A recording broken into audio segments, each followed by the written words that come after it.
Hello again, everyone, and welcome to episode 2 of Life in Sport. I believe there is a job for everybody that wants to work in sport in Ireland and abroad. And today we're talking all things sports physio. My guest is Lauren Guilfoyle, chartered physiotherapist and head physio with Cork Con Rugby Club in Cork. Lauren, you're very welcome. Thanks so much for having me, Evanne. Let's start at the start, shall we? Because I always think that people who end up working in sport probably had an interest in it when they were younger. So did you? Yeah, absolutely. I come from a very sporting family, I suppose. I'm very much involved with GAA in Fecal and in Clare. Dad would have played for Clare, and my brother would have played for Clare. And my mum often tells me that I forget about her, but she did win an All-Ireland Schools medal, I'm often told to say. But yeah, no, I was raised on the side of a GAA pitch. So it's always been a part of my life.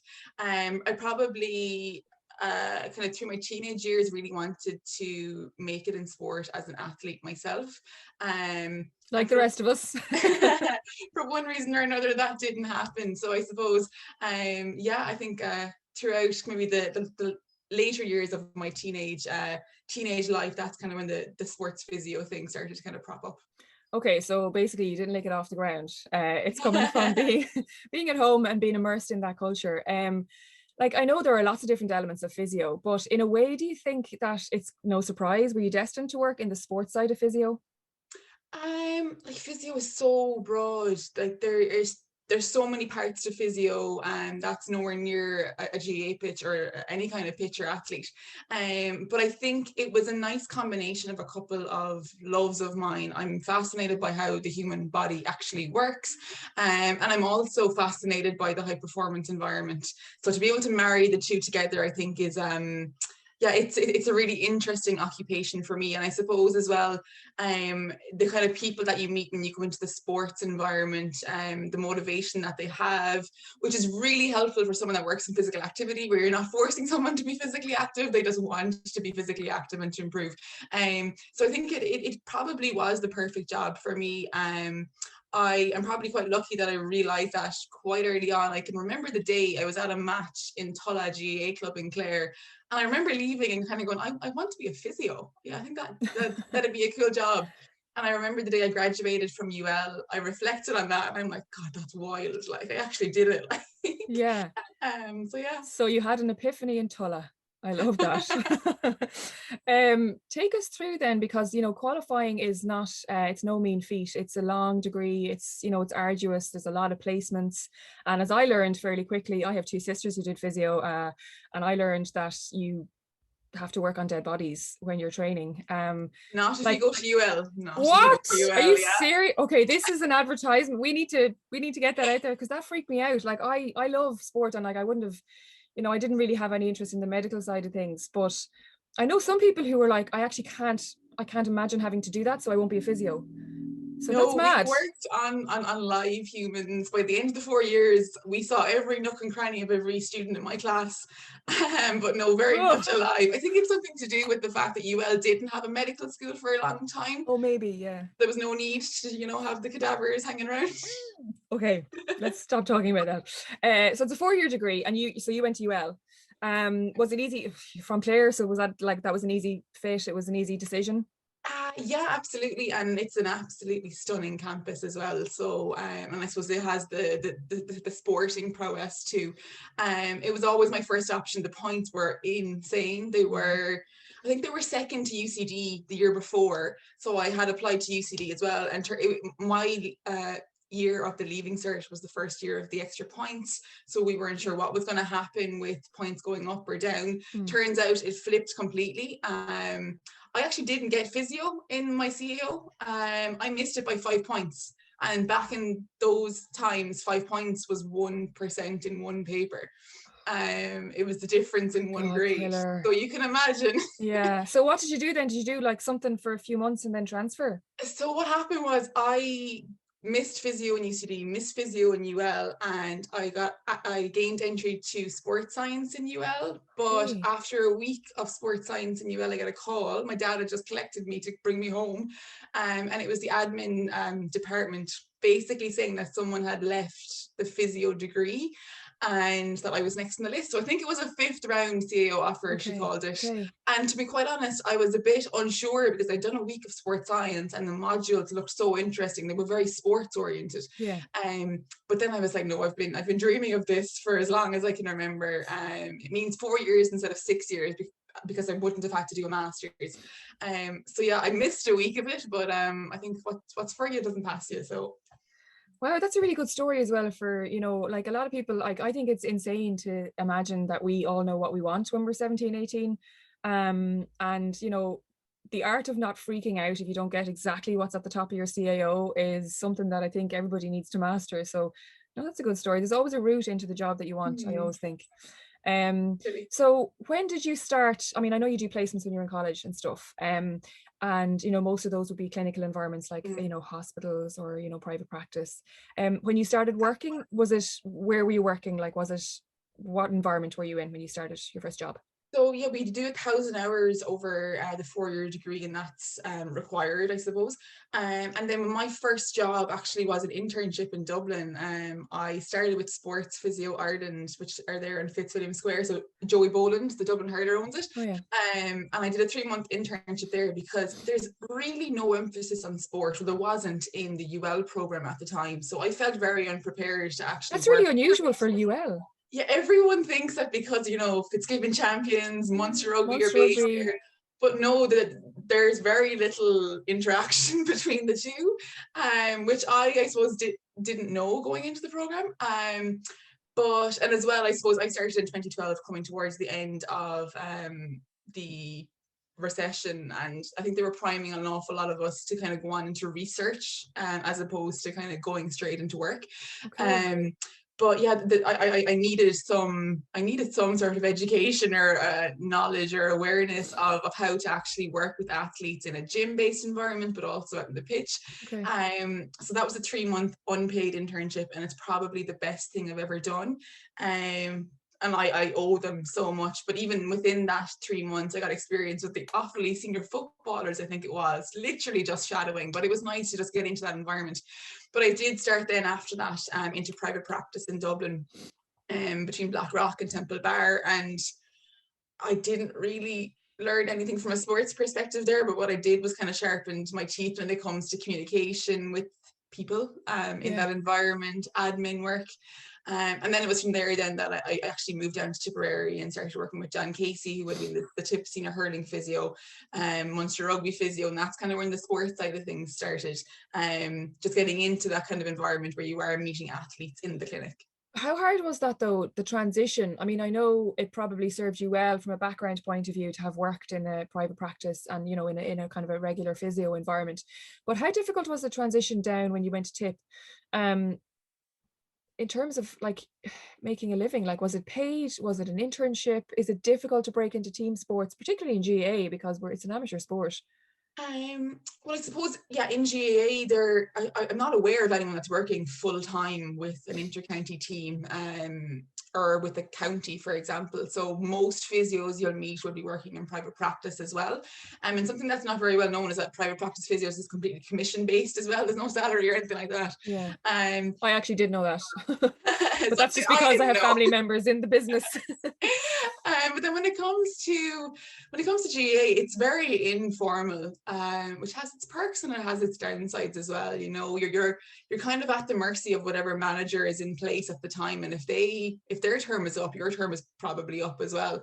There's no contract where you're definitely coming back next season.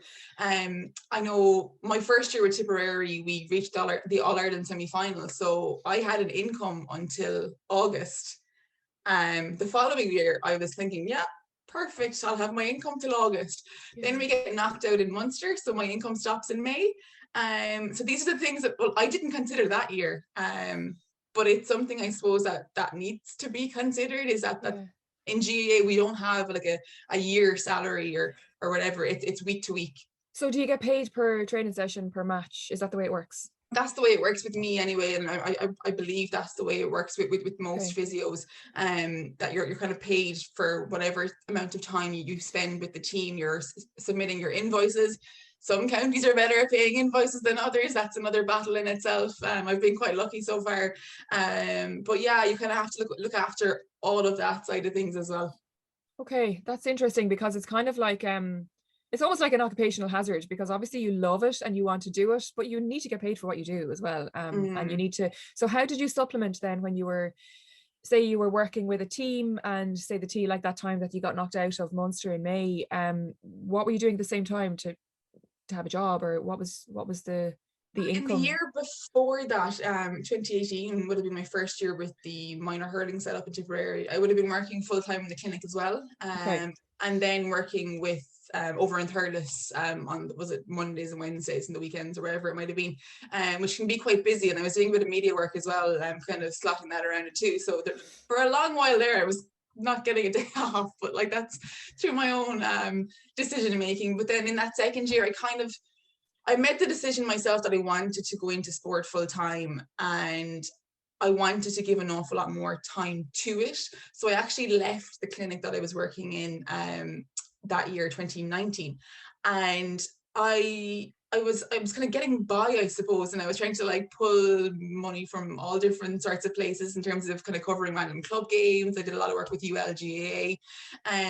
You're just kind of picking up work here and there. It's very irregular. Yeah. That's definitely a downside to it. When you are working in that like informal Yeah. GAA environment, I suppose that is somewhat different from like the professional side of the industry. I notice you do a lot of you have a huge social media following, and you use it really well, because a lot of your videos and your explainers and a lot of your content is explaining injuries, explaining what the reason behind them is, and helping people like almost plan recovery, using your social media. Is that something that you'll continue to do even if you do get the dream job, and will you continue to try and do that because of your platform? And I do think everything is changing. I think social media is a lot more important now, and you have that reach. So is that something that you're passionate about, those videos that you do? It is, and like there's a couple of kind of reasons behind why I do that. I think first of all, like I have the reach, and I suppose it's people that are interested in my job and therefore are probably interested in physical activity, sport, and exercise. So it's a really easy win, and a very easy kind of door to open, I suppose. With my social media content, I suppose I try to keep it as basic and as accessible as possible. Not using too many kind of jargony words, or not getting too I suppose deep into the physiology of something, for example. And at times I'm kind of going, is there other physios looking? And it's so simplistic. They're like, why is she even bothering? But I suppose my target audience is the people that have no understanding of it. So it isn't massively time consuming from that perspective, because I think if I have to go and research it, I'm getting too deep into it. I'm getting too technical. And then for myself, I suppose it kind of does serve a purpose in that it keeps me on my toes, looking at research, continuing to kind of break down what's coming out.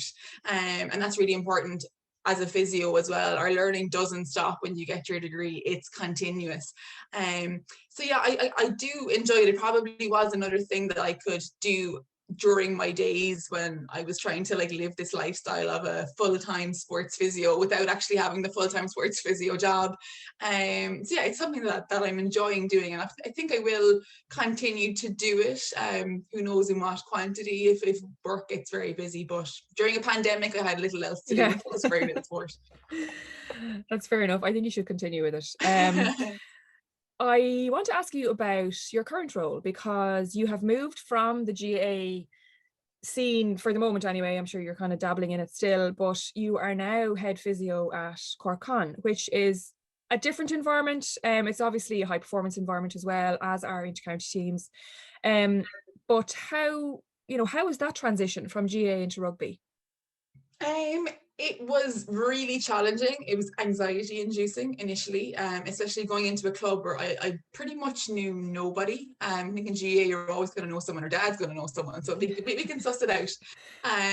But yeah, I think when the opportunity came knocking, I couldn't say no. Cork Con are just like a breeding ground for Munster players, Ireland players, Lions. So yeah, I most definitely couldn't say no. And I think what was causing the kind of concern in my mind was that I'm very familiar with GAA. I've played GAA, and I think that's a part of being a physio that's really important, is understanding the physical performance demands of each position. So in GAA, the rehab for a cornerback isn't going to be too unlike the rehab for a corner forward, and I'll be very aware of those movements. Switch to rugby then, and the rehab for a front row, it's going to be very different for the rehab for a centre, just by virtue of the different roles that those two positions actually require. So that was kind of my concern, and that's where I really got the research articles out and the books, and I was kind of chatting to physios that are working in pro sport over in the UK that I know, trying to upskill and kind of learn as much as I possibly could.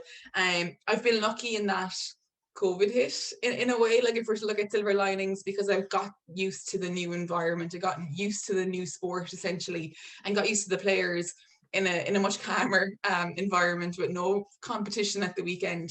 So I'm going to look at that as a positive. But it's been really interesting because I've had to go back to basics.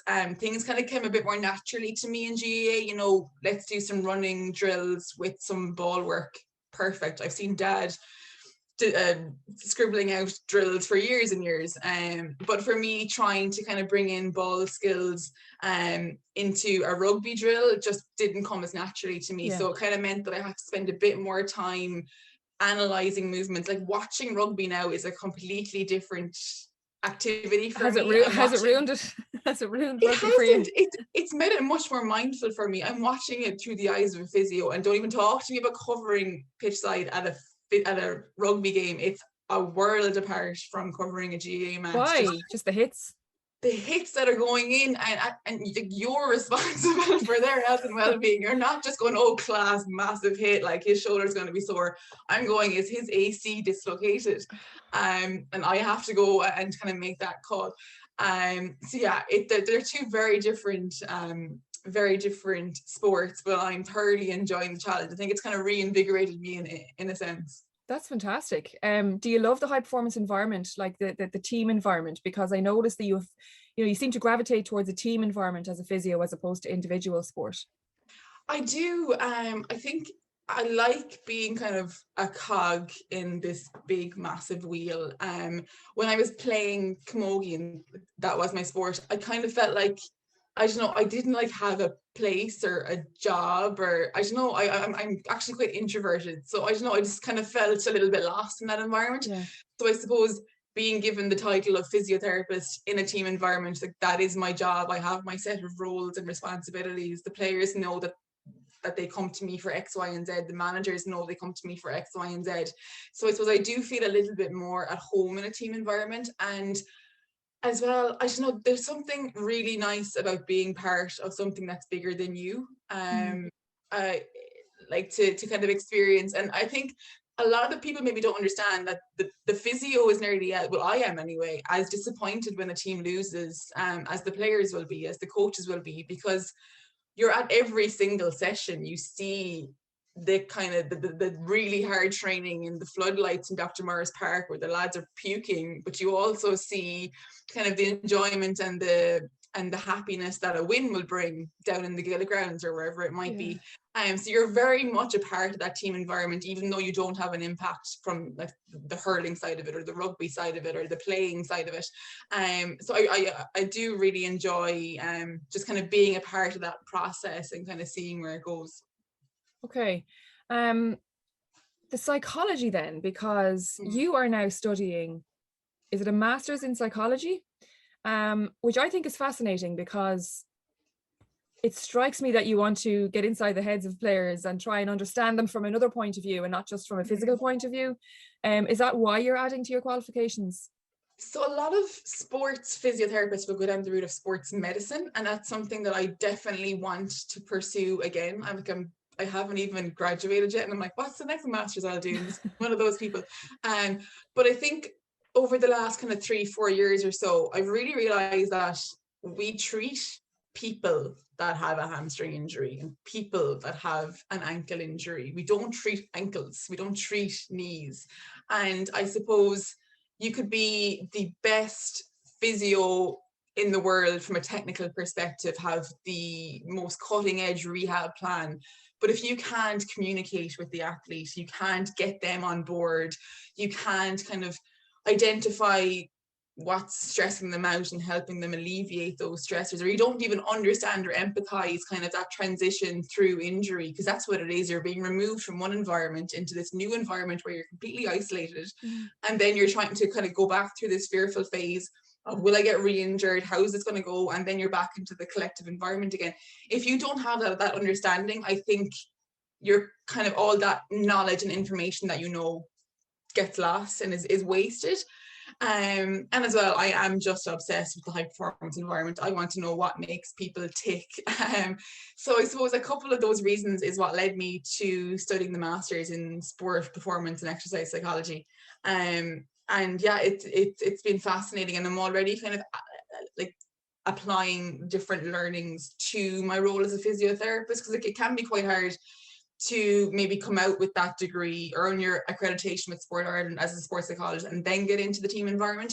Whereas I'm already kind of using what I know with players, and I already have a lot of kind of experience in those environments to be able to apply in different case studies. So yeah, so do people recover in different ways from injuries based on how they're feel? Like, does it influence how they can recover? Do some people recover faster because they're more positive about it, or does that psychology come into play, like when you are feeling negative about having done your cruciate and you're like, oh God, I'm going to be out for however length of time? Can people just really apply a positive mindset and recover faster? well, there's a lot of kind of behaviors that are interlinked there. If someone is feeling quite negative about their injury, they're probably not going to engage in their rehab plan at 100%.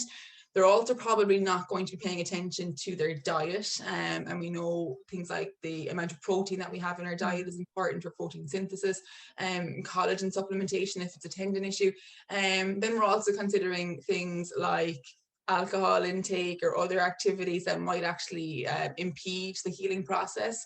Sleep as a recovery mechanism is massively important.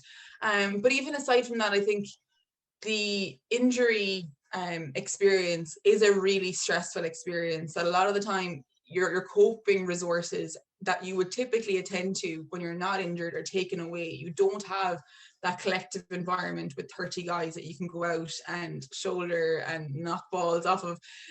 That's all taken away. You're now on your own. You're not able to get kind of that high intensity exercise hit that we know kind of helps from a mood perspective. And then as well, you're kind of facing this idea of not being able to do the sport that you would like to do for the next 6-9 months, whatever it might be. So there's a lot of different factors there. So yes, I suppose if we're kind of, feeling quite negative about our injury, we're feeling sorry for ourselves, we're probably not going to engage in the behaviors that we know will speed up that recovery, or that will, I suppose, help the affected area improve to the point of being able to get back into that sport. Okay, yeah. So I can see now why you're doing your master's in sports psychology. It all feeds into the same thing, and it's just about an athlete-centered approach to treatment. Yeah. Can I ask you about your, I don't like asking people about their dream job, but you sound like someone who's very focused on what they want. So your plans for the future, if you could decide what your next job would be after, I know you're very, very happy at Cork Con, but what would you like to move into? Yeah, I suppose I'm definitely obsessed with my own kind of career progression, and I do have kind of like near future goals and then distant future goals. Even though that being said, I'm like, when I'm like 60, what am I going to be doing? Am I going to be up and down the side of a pitch? It's a weird concept, but I suppose at the moment it's definitely my sights are set on getting into professional sport, and I think rugby is the sport for me at the moment. If GAA had some full-time physios, definitely sign me up. But I'd love to get into that professional environment. And I've kind of been making moves with regards to that in the last couple of weeks, and even just reflecting on how that environment would be very different to what I'm used to.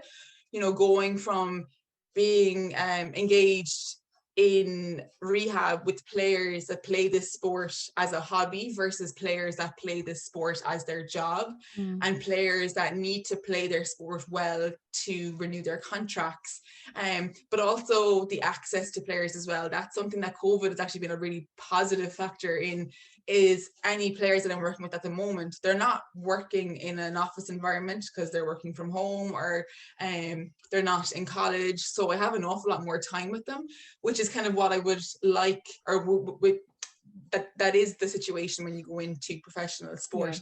So just seeing kind of, if you have an awful lot more contact time, how things might actually be a little bit different. And then also being part of a medical team would be class as well. Yeah, exactly. It's the dream. Does it mean though that you're more likely to find work in the UK than in Ireland? Yes, there is only 4 professional setups here in Ireland. Granted, if Munster Rugby were to drop me an email, like, I happily would. But I think if we're to be realistic about it, there's significantly more opportunities in the UK. You have 12 Premiership clubs, you have 12 Championship clubs, and then within those clubs, you might have 4 or 5 physio positions, depending on kind of the size of the club. So it definitely is.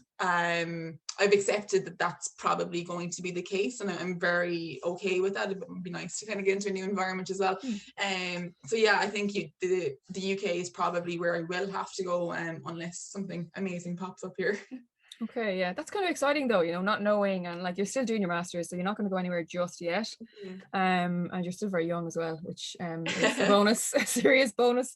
I would like to ask you about, you know, advice that you might have for people who are, you know, either younger than you or, you know, working in physio and really want to make that transition into sport.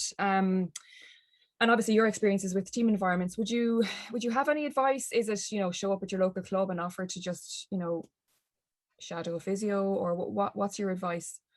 I think here in Ireland, well, definitely from a GAA perspective, we don't have that kind of formal setup in terms of HR departments putting up physio advertisements. Just doesn't happen. And a lot of the time, the people that are looking for physios are your coaches, your managers, your club secretaries, your county secretaries. So if you make their job really easy and just drop them a line and say, hi, I'm here, I'd love to get some work, I'm really interested in sport, that's probably the best approach to go with it.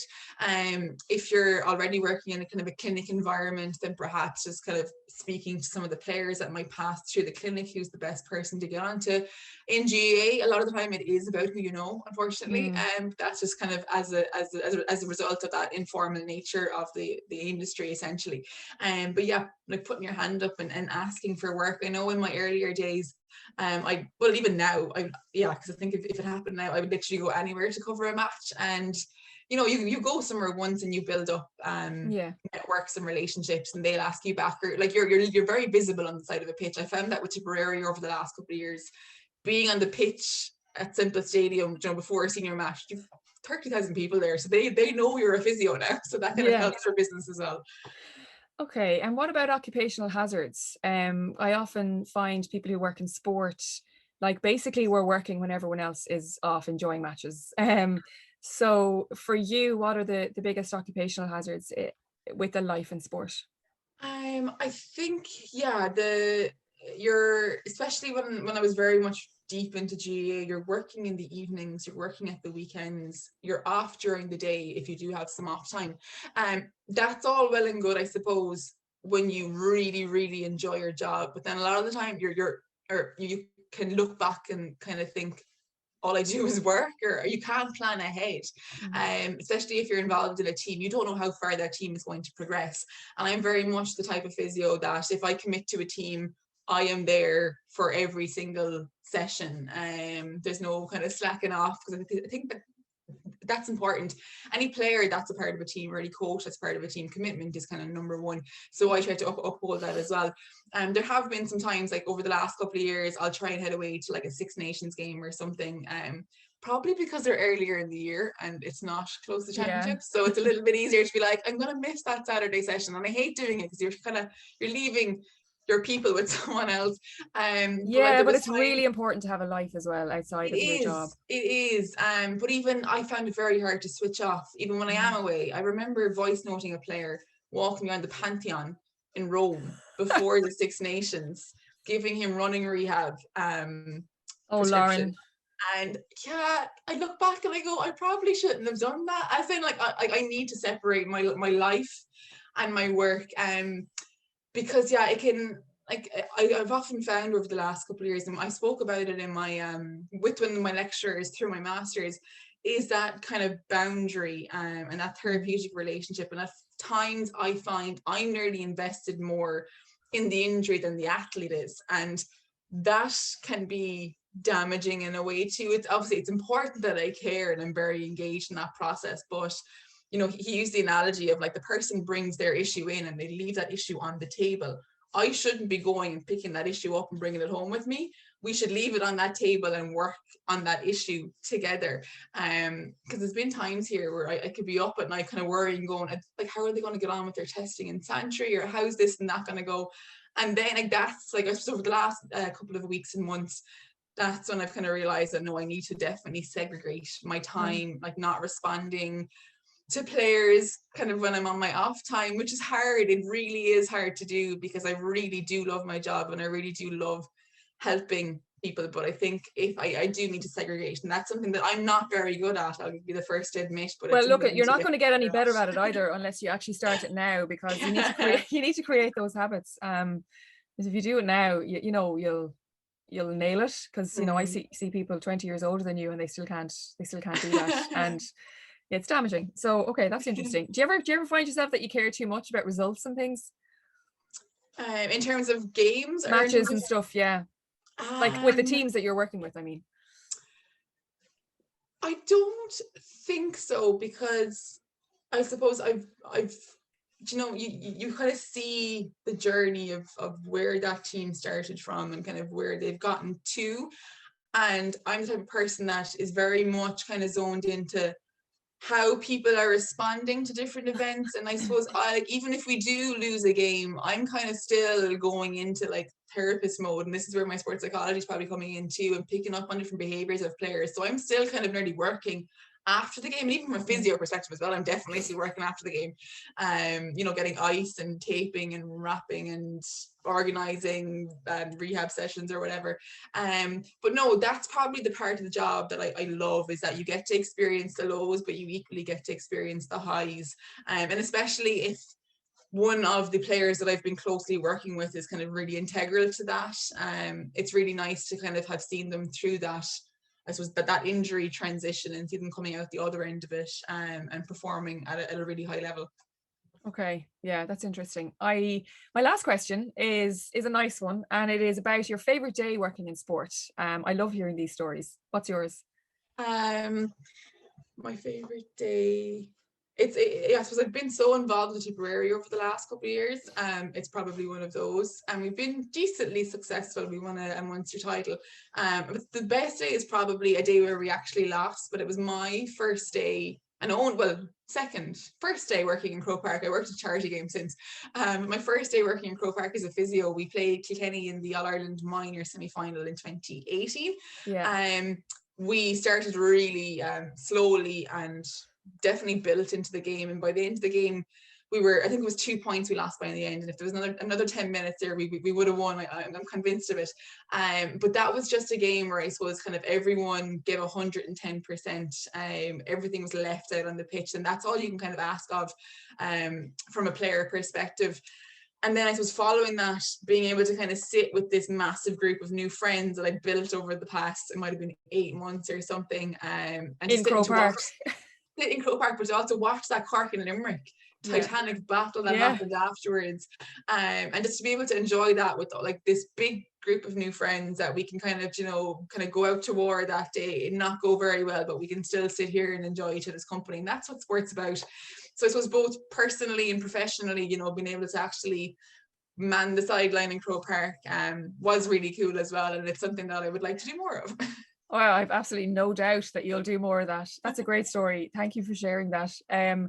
I'm so grateful that you've sat down for this chat, Lauren, because I know like sports physio is one of the first things people think of when, you know, oh, I can't be an athlete, I'm not good enough, but what can I do? So that was really interesting, you know, to have shone a light on all the different areas.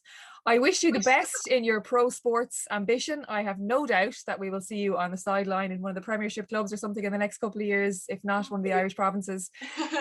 So the best of luck, Lauren. Thank you so much. Are you okay for people to reach out if they have more questions? Yeah, absolutely. Instagram is probably the best place. I have a couple of physio videos on YouTube as well, and kind of chronicling the university experience of it. So definitely give that a watch too. Brilliant.